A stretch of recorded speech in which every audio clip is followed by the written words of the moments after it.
বাংলাদেশের মিডিয়া জগতে এমন কিছু নাম আছে যেগুলো বন্ধ হয়ে গেলেও হারিয়ে যায়নি, বরং সময়ের সাথে আবার ফিরে এসেছে।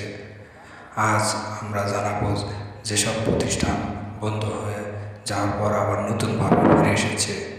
এদের মধ্যে এক নম্বরে রাখবো আমার দেশ পত্রিকা। এটি একটি দৈনিক পত্রিকা। 2013 সালে সরকার এটিকে বন্ধ করে দেয়, আবার পুনরায় চালু হয় 2024 সালে, প্রায় 10-11 বছর পর। এর সম্পাদক হচ্ছে মাহমুদুর রহমান, মজলুম সম্পাদক মাহমুদুর রহমান।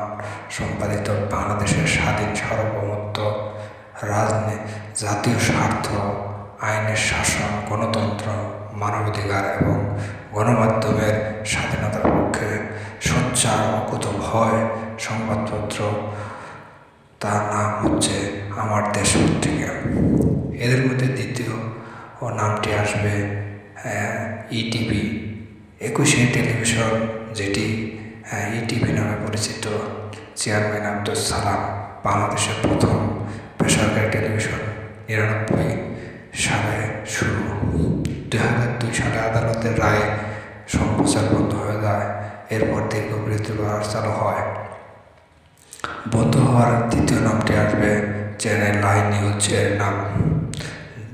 যেদিন সরকার বন্ধ করে ঠিক 16 বছর পর, সেই একই দিনে, যা আজকের দিনে 16 বছর পর আজ চালু হলো চ্যানেল আই। বন্ধ সেই দিন সেইখানেই আবার ফিরে আমরা শুনি তাদের মুখে তারা কি বলে। প্রিন্ট পত্রিকার যাত্রা শুরু করলো দৈনিক আমার দেশের অনলাইন পোর্টাল। রোববার দুপুরে ওয়েবসাইটের শুভ উদ্বোধন করেন সম্পাদক ডক্টর মাহমুদুর রহমান, আইন ও প্রবাসী কল্যাণ উপদেষ্টা ডক্টর আসিফ নজরুল এবং গণপূর্ত ও শিল্প উপদেষ্টা আদিলুর রহমান খান। আমার দেশ অনুসন্ধানী প্রতিবেদন প্রকাশের পাশাপাশি নির্যাতিতদের মুখপাত্র। এ সময় সম্পাদক মাহমুদুর রহমান বলেন, পাঠক এবং রাষ্ট্র ছাড়া কারো কাছে দায়বদ্ধ থাকবে না আমার দেশ। পাঠক এবং রাষ্ট্র ছাড়া কারো কাছে দায়বদ্ধতা নাই, কোনো দলের কাছে নাই, কোনো ব্যক্তির কাছে নাই। আমাদের নিউজে কেউ ছাড় পাবে না। সেটা যদি আমার পাশে যে দুজন অতি ক্ষমতাবান মন্ত্রী দাঁড়িয়ে আছেন তাদের কোনো নিউজ পাওয়া যায়, সেটাও আমার কোনো ছাড় পাবে না আমার দেশে। উদ্বোধনের মধ্য দিয়ে পাঠকদের জন্য উন্মুক্ত করে দেয়া হয় আমার দেশের অনলাইন পোর্টাল।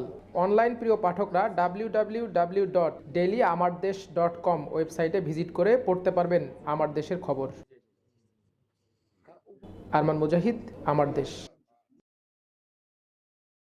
রিমার্কেবল ডে, এটা শুধু ইটিভির জন্য না, দেশের জন্য। নতুন দিন শুরু হয়েছে, নতুন স্বাধীন, নতুন দিগন্ত, এবং আশা করি এই নতুন দিনে আমরা একুশে টেলিভিশনে আজকে প্রায় 10 বছর পর আমার এখানে পদার্পণ। আপনারা সবাই জানেন যে 15 সালের নভেম্বরে কি হয়েছিল, এবং এখান থেকে আমাকে বিতাড়িত করে জেলে ভরে তারপরে বিভিন্ন 2 নম্বরই করে ইটিভি করা হয়েছে এবং চালানো হয়েছে বিগত 10টা বছর। একুশে টেলিভিশন আগে যেরকম ছিল, একুশে টেলিভিশন আগামী মিডিয়াতে বাংলাদেশে লিড করবে। মুক্ত সাংবাদিকতা কাহাকে বলে, কত প্রকার, কি কি, ইটিভি আবার পথ দেখাবে। চলেন এখন শুনি চ্যানেল আই পরিচালক কি বলে। 27 এপ্রিল সোমবার সন্ধ্যা 6টা 57 পুনরায় বাণিজ্যিক সম্প্রচার শুরু করতে যাচ্ছে চ্যানেল ওয়ান। 27 এপ্রিল বেছে নেওয়ার কারণ হলো 16 বছর আগে ঠিক এই দিন এই ক্ষণে চ্যানেলটি বন্ধ করা হয়েছিল। অর্থাৎ যেই দিন যেই ক্ষণে বন্ধ, সেই দিন সেই ক্ষণেই আবার ফিরে আসা। আগের যাত্রায় আমরা আমাদের সংবাদে যেরকম দলনিরপেক্ষতা, বস্তুনিষ্ঠতা ও সাহসের ছাপ রেখেছিলাম এবং যে কারণে চ্যানেল ওয়ান দর্শকপ্রিয়তার শীর্ষে ছিল, এবার সেই একই পথে হাঁটবো আমরা।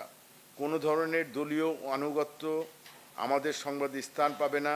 সংবাদের ক্ষেত্রে আমরা থাকব পেশাদার। সংবাদটি কার পক্ষে গেল কিংবা কার বিপক্ষে সেটি আমাদের বিবেচনা নয়। আমাদের প্রধান বিবেচ্য সংবাদের শুদ্ধতা, দলমতের ঊর্ধ্বে উঠে আমাদের সংবাদকর্মীরা স্বাধীনভাবে কাজ করবেন। আমরা অতীতে যেমন কারো কাছে মাথা নত করিনি, এখনো ভবিষ্যতে ইনশাল্লাহ করব না। আমাদের চ্যানেল ওয়ান যাতে বাংলাদেশের মধ্যে আমাদের ব্যবহারে, আমাদের সংবাদে, আমাদের বিভিন্ন পাঠকরা যাতে আনন্দ পায়, সেই উদ্দেশ্য নিয়ে আমরা আসছি।